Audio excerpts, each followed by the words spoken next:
Taste the Daily. Madurai Thathaneri பகுதியில் திறனற்ற திமுக அமைச்சர் PTR Palanivel Thiagarajan குப்பை பரிமாற்ற நிலையம் அமைப்பதற்காக அடிக்கல் நாட்டிய நிலையில் இந்த திட்டத்திற்கு அப்பகுதி மக்கள் எதிர்ப்பு தெரிவித்திருக்கின்றனர்.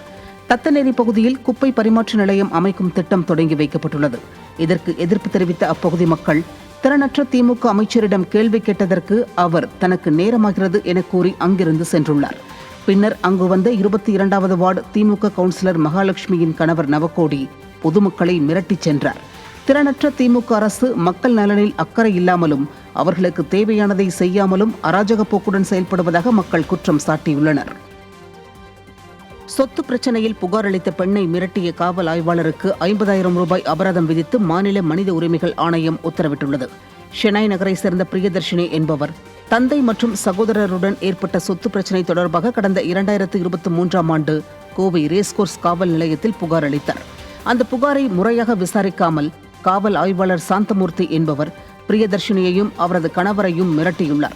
இதையடுத்து சாந்தமூர்த்தி மீது நடவடிக்கை எடுக்க கோரி மாநில மனித உரிமை ஆணையத்தில் பிரியதர்ஷினி மனு தாக்கல் செய்தார்.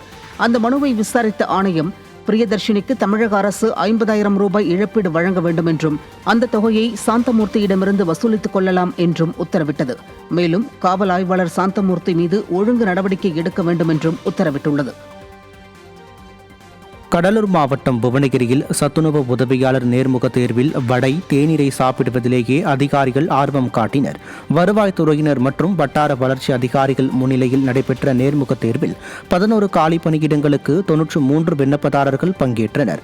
இந்த தேர்வில் சரியாக பதிலளிக்க வேண்டும் என்ற அவசரத்தில் பலர் சாப்பிடாமல் வந்திருந்தனர். இந்த சூழ்நிலையில் அதிகாரிகள் வடையும் தேநீரும் அருந்துவதை விண்ணப்பதாரர்கள் ஏக்கத்துடனே பார்த்து கொண்டிருந்தனர். விடியா ஸ்டாலின் அரசு அதிகாரிகளின் அலட்சியத்தால் தகுதியின் அடிப்படையில் தங்களுக்கு பணி கிடைக்குமா என்ற ஏக்கத்தில் அவர்கள் அமர்ந்திருப்பதை பார்க்க முடிந்தது. கோவை மாநகராட்சியில் வரி உயர்வு உள்ளிட்டவற்றை கண்டித்து திமுகவின் கூட்டணி கட்சியான இந்திய கம்யூனிஸ்ட் கட்சி சார்பில் ஆர்ப்பாட்டம் நடைபெற்றது. மாநகராட்சி அலுவலகம் முன்பாக நடைபெற்ற ஆர்ப்பாட்டத்தில் வரி உயர்வு, சாலை குழிகளை மூட வேண்டும் உள்ளிட்ட கோரிக்கைகள் வலியுறுத்தப்பட்டன. இதில் மக்கள் விரோத ஆட்சி நடத்தி வரும் ஸ்டாலின் மாடல் அரசை கண்டித்தும் கம்யூனிஸ்ட் கட்சியினர் முழக்கங்களை எழுப்பினர். திடீரென ஆர்ப்பாட்டத்தில் ஈடுபட்டுள்ள கம்யூனிஸ்ட் கட்சியினர் கடந்த 4 ஆண்டுகளாக கோமாவில் இருந்தார்களா என்ற விமர்சனம் எழுந்துள்ளது.